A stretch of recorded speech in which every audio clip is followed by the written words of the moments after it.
नमस्कार, मैं हूं मनीषा झा। आप देख रहे हैं एबीएन न्यूज। कागज की नाव, जहाज और पतंग हम सब ने देखी भी है और बनाई भी है, लेकिन अब कागज की दुर्गा मां की भव्य प्रतिमा सामने आई है जो कि खुद में अद्भुत है।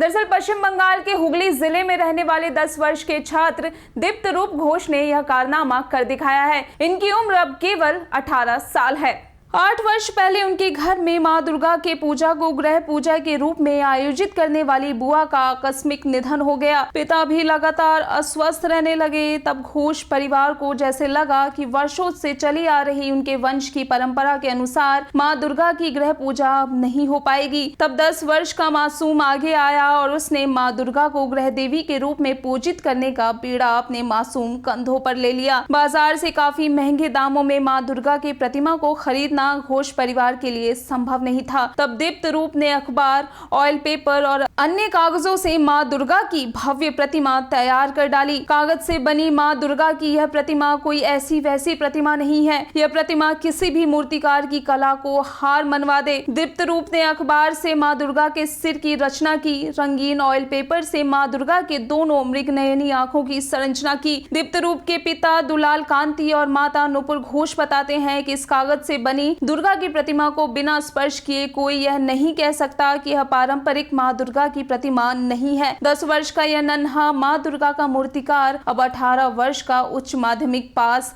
छात्र हो चुका है। उसने बकायदा कोलकाता के कॉलेज में उच्च शिक्षा के लिए एडमिशन भी लिया, लेकिन उसने अपने आप से यह प्रण भी किया कि जिंदगी के आखिरी सांस तक वह कागज की मां दुर्गा की प्रतिमा बनाकर देवी की आराधना करते रहेंगे। सबसे बड़ी बात है कि घोष परिवार की पूजा में बकायदा एक मजे हुए पुरोहित की तरह शास्त्रीय रीति रिवाज से दीप्त रूप मां दुर्गा की पूजा को बकायदा मंत्र उच्चारण और पूरे पूजा पाठ की जिम्मेदारी भी इन्होंने अपने कंधे पर ले लिया है। तो फिलहाल के लिए इतना ही। देश और दुनिया की तमाम खबरों के लिए बने रहिए एबीएन न्यूज के साथ।